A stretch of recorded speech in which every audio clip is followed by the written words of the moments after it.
Why is it important for a young man to understand that his validation and his masculinity does not come from the amount of women that he sleeps with? So, what I want to talk about is this idea of wounded masculine energy.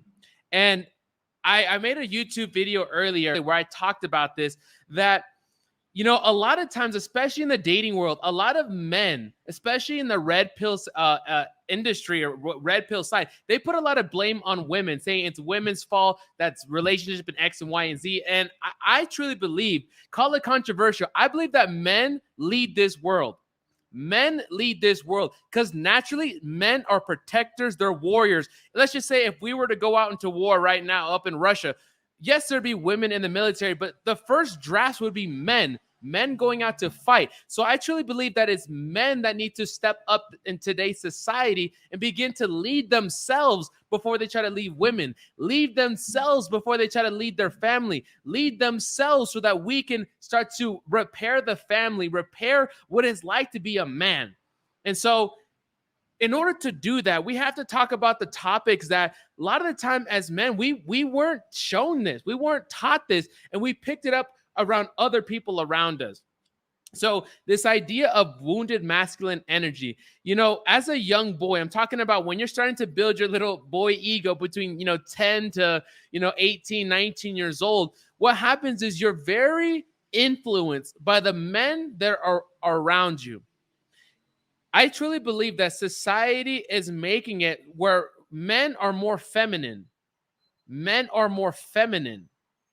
And what that does is it doesn't allow the man to really step into his masculine energy and lead the family, which is so important. Did you know that that there was a survey done that 70% of the people that were incarcerated in prisons came from single mother households? 70%.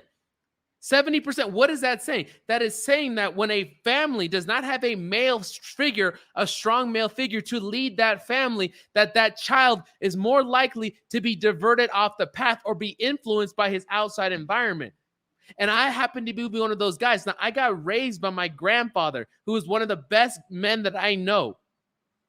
But as in great as a grandfather that he wasn't my dad. There's something that gets connected to a father's son. And me not having my dad in my life, what I would do is I would seek the other men around me to see what does it mean to be a man in today's society. And so if a child in a family, a single mother household, or a child that doesn't have a father figure, doesn't have the ability to find that answer from, will seek the men around him for the answer. And let me tell you this, 99% of people have no idea what they're doing. Hence, 99% of men don't know what they're doing. And so what I would do, and this is how a lot of us young men start to think that we get validation from sleeping with women, or we get validation for how much money we earn. We get validation from what car we drive, what apartment we have, how many followers we have, all this blue check marks, all of this outside-ish that really doesn't have anything to do with our true self-worth as a man. But this, like I said, goes back to these childhood wounds. So when I was growing up, if you're similar to me, I was playing football. I joined fraternities. And what I would do was I was a freshman, let's say, freshman in high school, freshman in college. And I would look at the quote unquote popular dudes in my group. And I would listen to how they would speak. I remember one time I was in a fraternity and we were sitting around. And the guy, one of the fraternity guys who was really popular, said that he slept with 50 girls.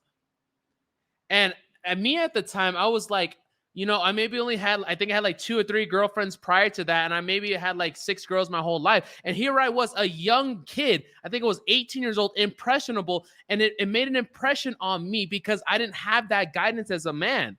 So here I was looking at the popular guy in our fraternity where he was bragging about how many women he'd been with. But it's so funny because a lot of us men, that's how we think we get our validation. We look at maybe a older brother. We look at society. We look at the popular guy in school. We look at the football captain, the guys in our fraternity, and we look to them sometimes to validate what it's like to be a man, especially if you didn't have a father figure.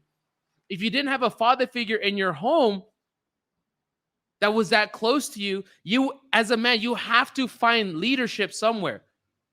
You have to find it. The question is, where were you seeking it? Where were you looking for? And that a lot of the times dictates the kind of man that you are now.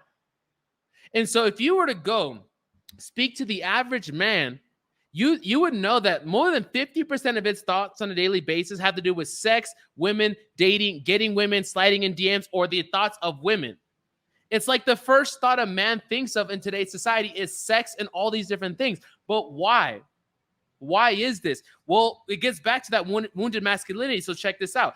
Culture makes us believe that the more women that we sleep with as a man, that the more of a man we become. Culture believes that the more women that we sleep with, the more of a man you become. And now that is literally the blind leading the blind.